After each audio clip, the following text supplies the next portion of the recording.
Hey, folks. Thanks for being on time. We're going to get going in just a couple minutes. We'll give stragglers time to get here, so we'll get going pretty soon. But give us a minute or two just to get the last minute people in the door if there are any.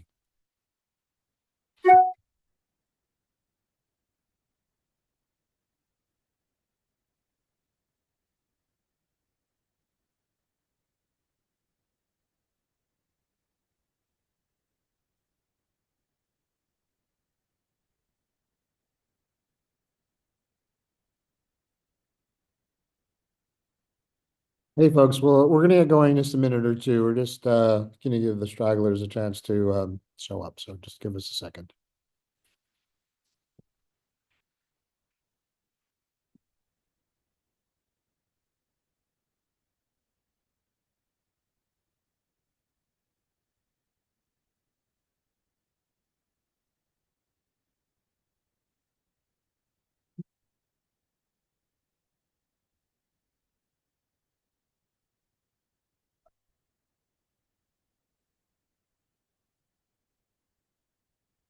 Thanks, everybody, for being here. We're going to just wait another minute or so before we get going. And we'll jump right into it.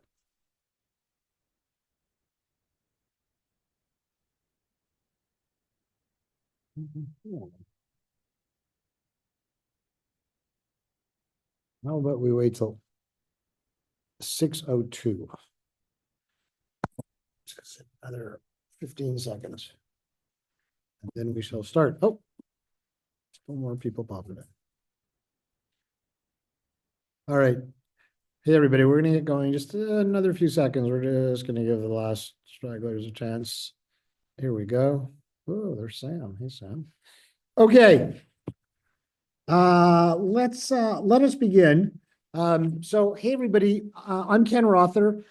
I'm the director of Rev and the founding director of our hardware programs, and welcome to our info session on our prototyping hardware accelerator that we run here every summer at Rev. So let me talk about the agenda we're going to cover. We're going to cover who the team is and our philosophy, the structure of the program, our facilities and expectations, and then what kind of resources we have.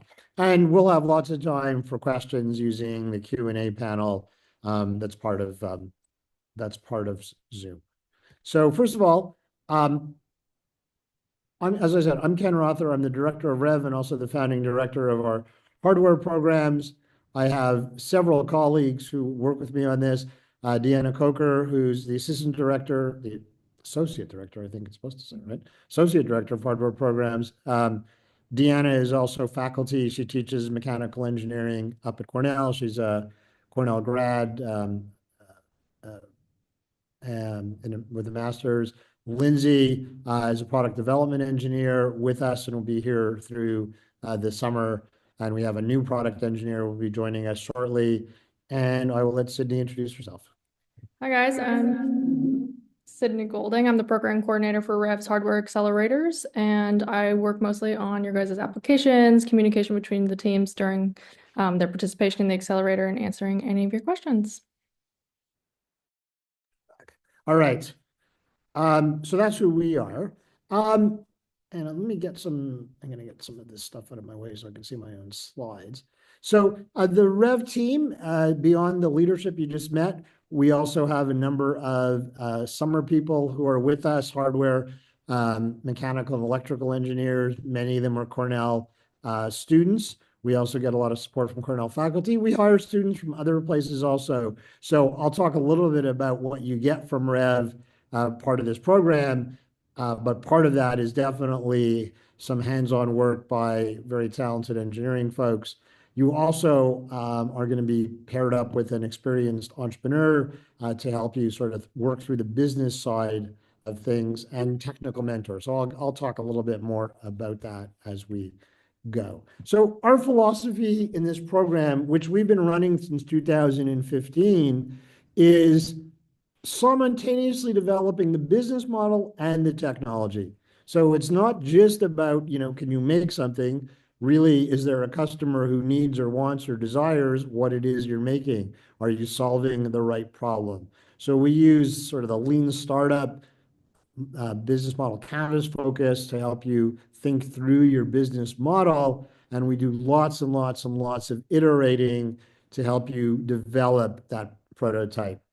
The whole idea is to involve the customer in the process as early as possible to get feedback as early as possible to avoid, what often can be relatively expensive mistakes. And mistakes in the hardware world are a whole lot more expensive than mistakes in the software world. We surround you with support, both on the technical and on the business side. And the whole goal is to validate, validate, validate both your concepts around your business model as well as the prototype itself. And we do that over a 10-week period. So as I said, the program started in 14. We ran it for the first time in 15. We've had well over 100 folks through this. In fact, I do have to get this updated. They've raised a whole lot more than 3.3 million. In fact, the one at the bottom left, MadeBot, which is called Talios, they themselves have raised significantly more than that. Spectrums was one of the companies that eventually got purchased by Sphero, an ed tech company. Hillside Hydro is a bunch of high school students who were just graduating and went on to Carnegie Mellon. So we've had a whole bunch of people who've come through this program. Some of the folks get to the end and realize, you know what, there isn't a there. I can't, there is no one, nobody wants my thing, or I can't make it, at a price point that would make any sense. And other folks realize, yeah, there's an opportunity here. And both of those outcomes to us are success. An outcome that says I shouldn't go forward is equally as valuable as an outcome that says you should go forward. So what are the program goals? What are we trying to get to in those 10 weeks? Well, there's three main things. One is a validated business model. Have you identified a beachhead customer segment that wants what you have? And do you really understand what they're looking for? Not what features should go on your product, but what benefit the customer is looking for. On the prototype side, we work through first looks like prototypes and works like prototypes. So what should your prototype look like? How should it function? And then ultimately, by the time we get to the end of the program, hopefully an integrated prototype. We also help you develop some marketing assets and a pitch so you can start to tell the story. As an entrepreneur, every good entrepreneur will tell you storytelling is a really, really important part of the process. Being able to communicate to customers, to vendors, to staff, to co-founders, all the folks you need to work with. So we're going to help you develop some of that. The prototyping programs is part of now a bigger group of programs that we have. We have three programs. Prototyping is one we're talking about today, where people are relatively early stage. Maybe all they have is a sketch. Maybe they've worked on something in their lab, in their garage, in a class or something, but it's really just a concept and they want to see if there's something there. For folks who come out of prototyping, or other times people just join us along the way, we have our proto-factoring program, and that's to get folks to a design freeze. Before you can go into manufacturing, you really need to have a frozen design. You really need to have that final engineering prototype before you can actually get out there. And then you can use that final engineering prototype for MVP testing and raising funding and so forth. And then for folks who get through all of that, as well as people who join us along the way, we have our manufacturing program, which actually hopefully gets people into the manufacturing fold. Prototyping is a little special in that you don't need to be a company yet. Most of the folks who come to prototyping are just individuals. They haven't formed a legal entity. We don't require them to form a legal entity. We don't expect them to have raised any money or anything like that. Whereas for proto-factoring and manufacturing, then the stakes are much higher. Then there needs to be a legal entity. There needs to be a plan. There needs to be at least a line of sight to funding, because there's no point sort of coming up with a manufacturable product. You can't manufacture it. There needs to be a fundraising plan and so forth. So it fits in kind of a framework of all of our programs, prototyping being the original one we've been running the longest. We divide the program into multiple tracks. The legacy behind that is we've had different funders along the way. Rev is a nonprofit. And I'll say this now and I'll say it again later. We don't take any equity in your business whatsoever. We're an economic development engine. So we've had various funders, federal and state level funders, and some private sponsors. And based on our funders, we've developed out some tracks. So we have a climate tech track that's not just about, I mean, it's not just about sort of less carbon or carbon sequestration. It can be about clean water. It can be about measuring air quality. So we have this climate tech track, but fundamentally, obviously, we're looking at decarbonization. We have an ag tech track, and ag tech is really, at Cornell is a major ag school. It's really everything from figuring out how to get stuff in the ground, monitor it, harvest it, turn it into food, process it, whatever, anything sort of in the food chain can fit in there, pest control, whatever. We have a medtech track, which is our newest track, and that's for people building both therapeutic and diagnostic devices. What we've had in there is, right now we have one person working on a new kind of hypodermic needle when multiple doses of different things need to be delivered at the same time. We've had people working on bacteria incubators and cell counters. So broad range of what would fit in there. And if you don't fit in any of those, well, we have our classic track, which is basically for anything else that fits into the physical product space. The way these tracks are differentiated is everybody goes through the same content, but then there's some special content for each of those tracks. So you can imagine for med tech, we have some things around the regulatory environment. And for ag tech, we have some things around, especially if you're putting something on a farm, the ruggedness and of this required to do that. So everybody goes through a lot of the same content, and then we have some specific things that relate to each track. So as I said, this is how a track works. Specialized content, there's going to be specific site visits, specific mentoring opportunities, and anybody in the classic track can join along, space permitting, along the way. So climate tech track, so I said, everything from greenhouse gas accounting, but also, not just reduction, it could be energy storage, broad, kind of a broad look at that. There are some nuances, of course, to pitching and funding in the climate tech track. So that's something we focus on also. There, are usually for all of our tracks, they're usually specific investors who think a specific way, and we help people craft their funding strategy and their pitch to make sense for the folks who might be funding them. You'll see this on the right. Every track has an eligible stipend. These stipends are very purpose specific. They are only for prototyping supplies. They can't be used for anything else. And the way it works is we do the purchasing for you. So we don't write you a check for $2,000.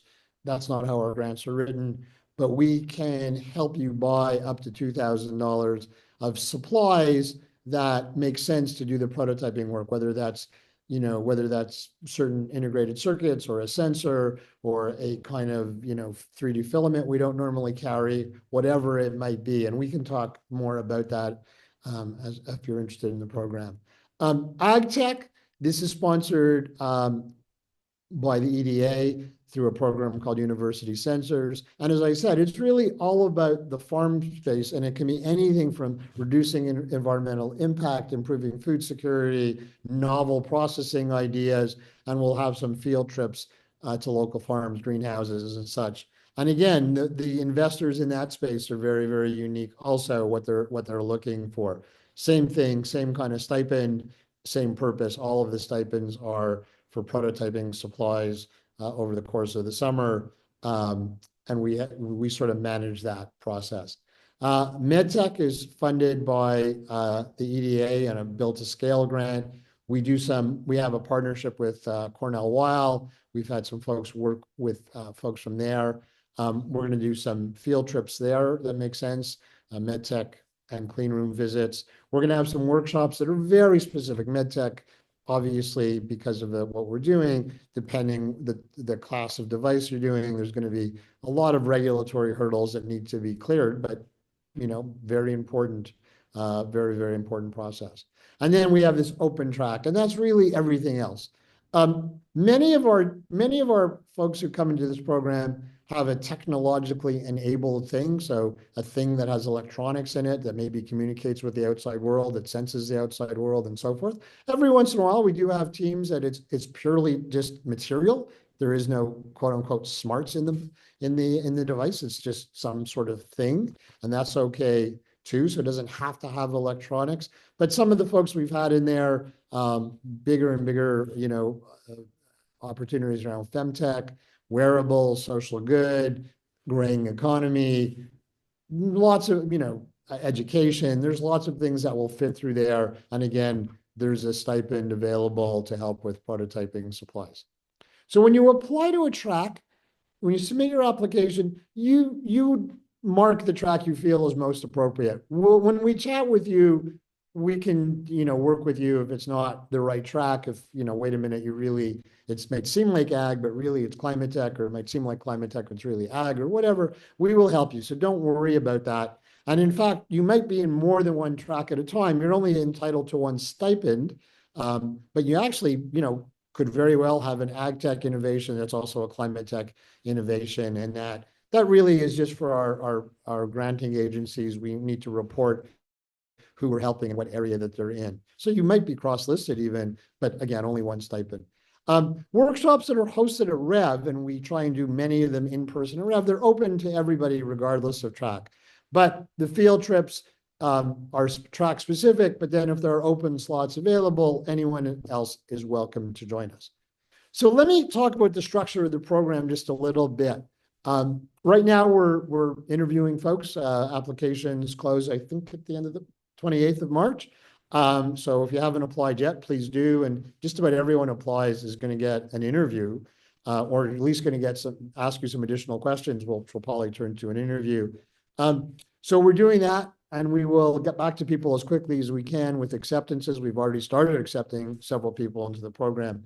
We kick off the day after Memorial Day with a four-day boot camp, we call it.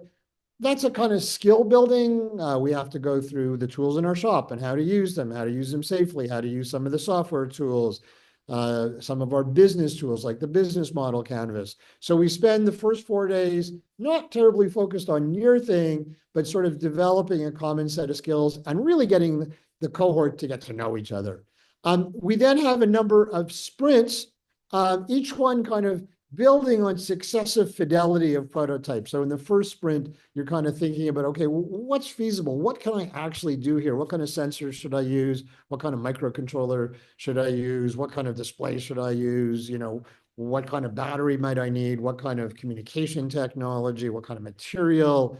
You're thinking about, what are my options? Sprint 2, you're putting that together into a prototype, something that starts to resemble your idea. Sprint 3 is really much more flushed out. And then the fourth sprint is really getting you ready for a pitch event. We close on the second to last day, the Thursday night, with a big networking event where all of the teams pitch what they've been working on. And we invite members of the community, and even the odd investor comes in. So that's kind of the rhythm. And sprint 1, 2, and 3 each end with a design review. The Friday, the last day of the sprint, we have a design review where all of us we go around the room and each team says what they've worked on, what were they trying to accomplish, were they able to accomplish it, what are they going to work on next. So we have these kind of mini design reviews as a cohort, and you really get to see the progress everyone's making and offer ideas and talk and so forth. So every sprint has this design review. The last sprint has the official demo day. Every day, you have access to the facilities when you're here. We're always purchasing stuff. So you're going to work with the hardware instructors on what it is you're looking for to do prototyping. The hardware instructors will make recommendations. Hey, maybe you want to look at this piece instead of that piece, or so forth. So that goes on every day. And every week within these sprints, early in the week, there are presentations either by the instructing team or by outsiders. There's going to be workshops. Every week, there's going to be technical team meetings where you're meeting with the technical group on your progress and where you're stuck and where you need help. And you're also meeting with your assigned entrepreneur in residence, or mentor, if you will, helping you progress on the business side.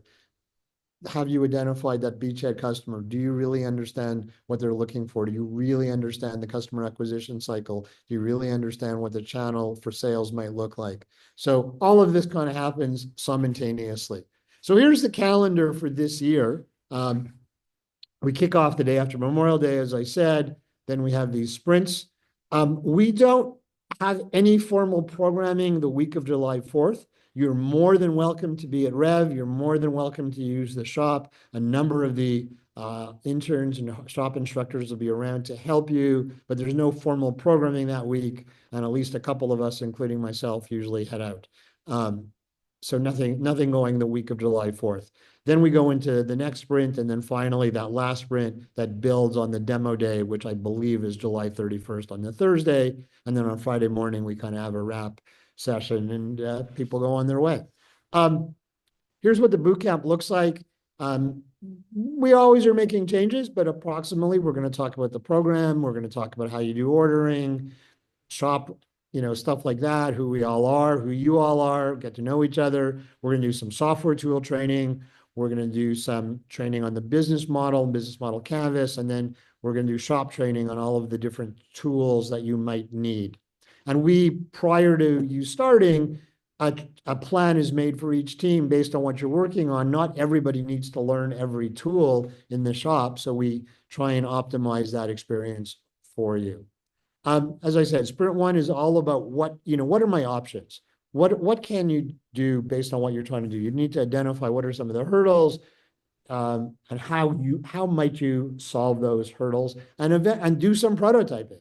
Sprint two is all about getting that early stage, thing that starts to resemble your product, something you probably can put in front of people, start to get some feedback, start to see what that feature set might look like.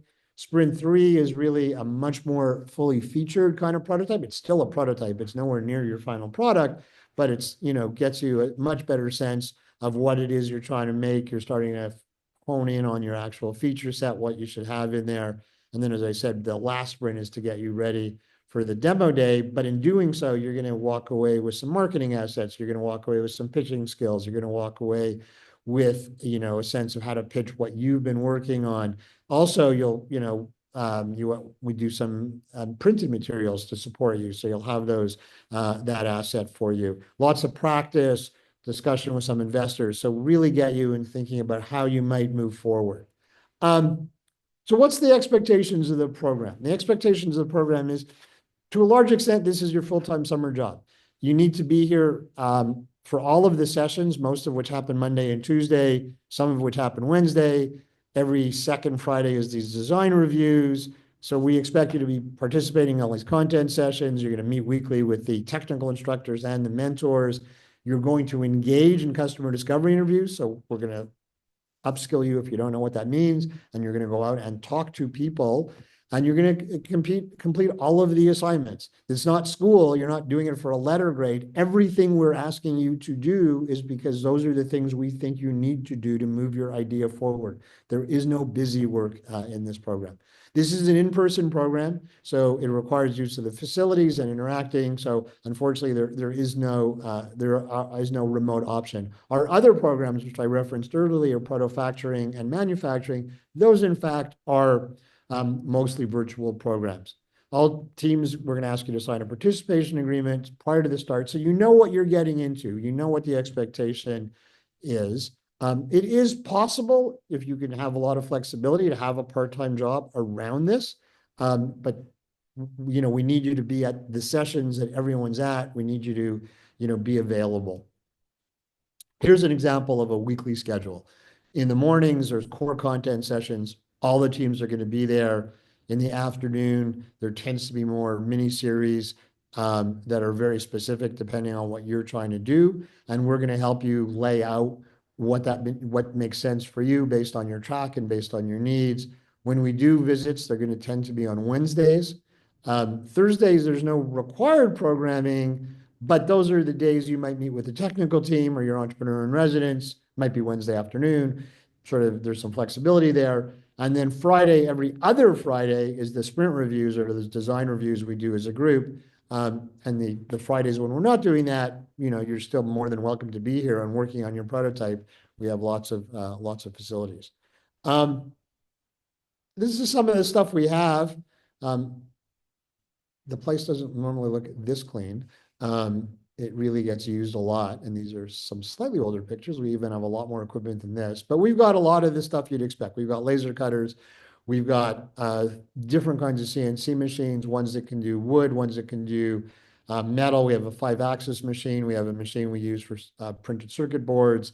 We have a pick and place machine now. We have a PCB printer. We have a sort of full electronics bench, drill press, bandsaw. Well, the bandsaw is only used by staff, but everything else is used by everybody. We have both FDM printers as well as resin printers, Dremels, hand tools, all the things you'd expect a good prototyping shop to have, and lots of space to spread out and do your work. So just to recap, if you're in this program, you're going to get 24/7 access to the shop once you've been trained. Some of the equipment requires the buddy system, so we don't want anyone, for instance, using a drill press if there isn't someone else around in case something terrible happens. So it really depends how dangerous the equipment is, but whether you need to abide by the buddy system. But 24/7 access, you have access to the workspace at Rev, so not just the workshop, but the open areas where everyone can work.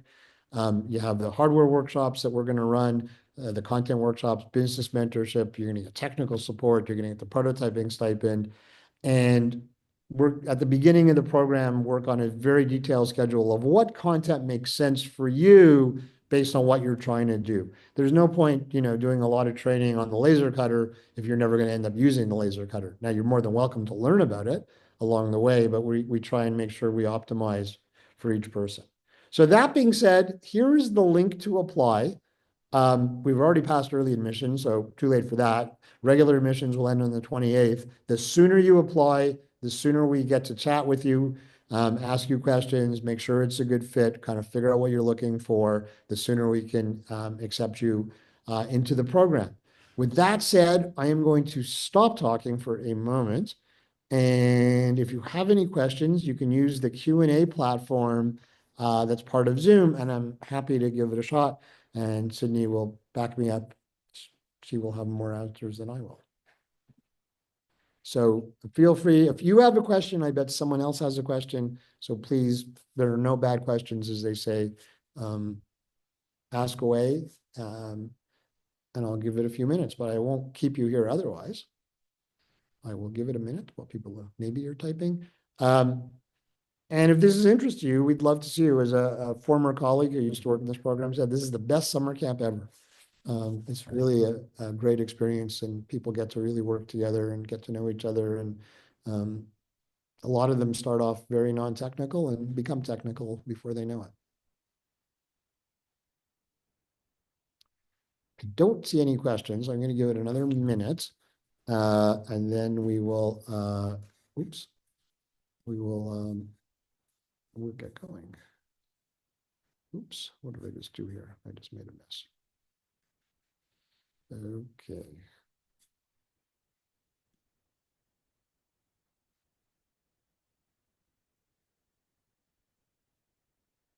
Well, I'll tell you what. We'd love to see your application. If you're interested in the program, everybody gets an interview, at least gets asked more questions. And as long as it makes sense, you'll get an interview with either Deanna or myself usually, and we can talk more about your idea. Sam, is there a different application for the proto-factoring track? First of all, Sam, I saw your email, and I will send you a note because I would love to get together when I get to San Francisco. Second of all, there is the proto-factoring program, which launches in the fall. We'll probably open applications, Sydney, early July. So stay tuned. Make sure you're signed up for the Rev newsletter, and you'll see some stuff coming out about the proto-factoring program, which runs in the fall. Janice or Lloyd, could you talk more about proto-factoring and manufacturing? Okay, very, very quickly, Janice, proto-factoring is sort of the next level program. So for people who have validated a business model, they've done that early stage prototyping. Before you can go into manufacturing, you need to get to a design freeze. You need to finalize your design. What are the features and functions of your design? What are the features and functions of your design? What's the final processes you're going to use to create it? So you need to get to design freeze. So proto-factoring is all about getting to design freeze. Manufacturing is then all about going through the steps to make your product manufacturable. So design for sustainability, design for repair, design for assembly, design for manufacturing. How do you assess contract manufacturers? How do you raise money for contract manufacturing? All of those kind of things. So they're kind of progressions. People don't have to start prototyping. We've had people who, have been doing prototyping somewhere else in a lab or somewhere, and now they're ready for protofactoring. Or similarly, they've done all of that and they're just ready for manufacturing. So are these compatible to, they're absolutely compatible potentially to do a phase two. They may very much lend itself to a phase two.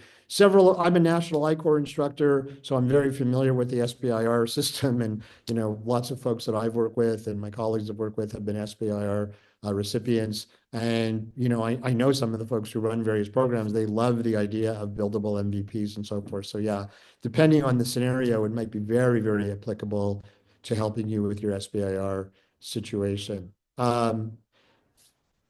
There's a question about the stipend. So each of the tracks, no matter what track you're in, is eligible for a $2,000 stipend. Now, that is not a check we write to you. That is specifically for prototyping supplies. That could be for certain chips, molds you need.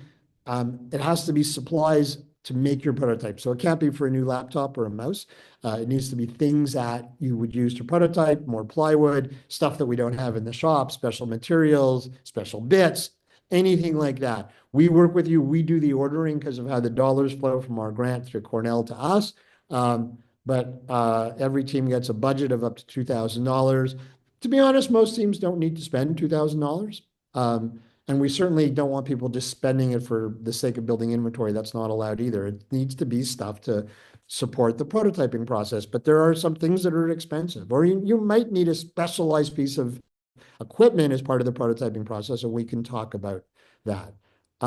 Is there month-to-month housing readily available? So that's a tough one. Both Ithaca College and Cornell do have some dorms that are rentable.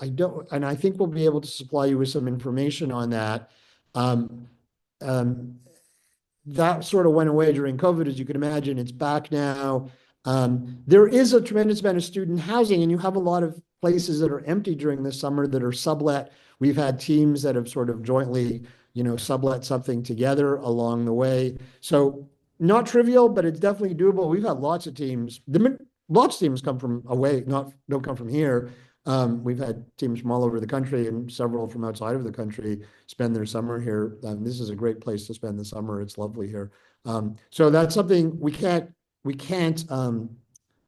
commit to solving your problem, but we can at least support you as best we can in helping you with that. Great question. Sydney, will people get the deck, or what happens here? Yes. They'll get the deck if they register through Eventbrite, and then also I'll send the link for the video on YouTube. Okay, so you'll get the deck, you'll get this video. Hopefully I didn't say anything inappropriate. And if I'll wait again for another minute if there's questions. Otherwise, we'd love to see an application, love to hear what you're working on. And look, as I said, we're a nonprofit.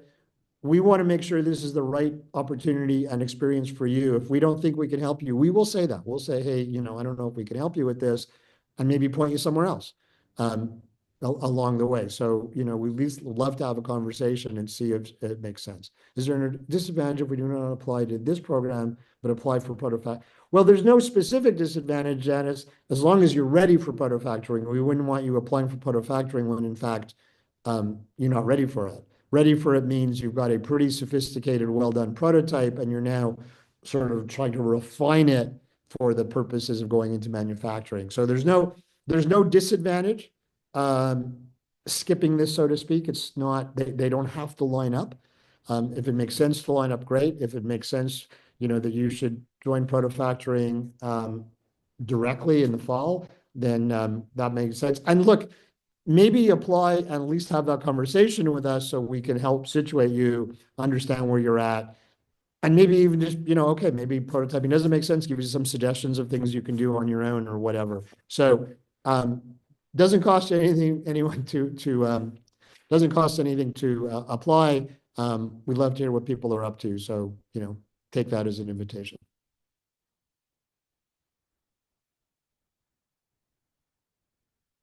Absolutely. You're welcome.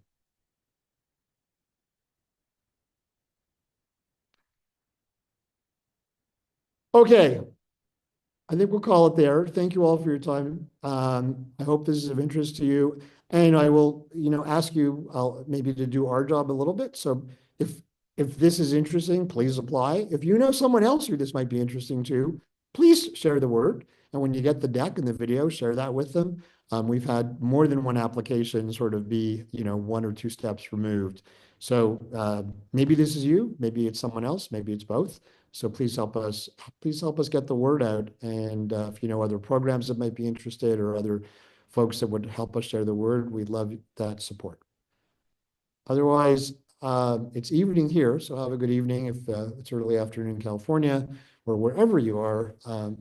We'll see you soon. Take care, everybody.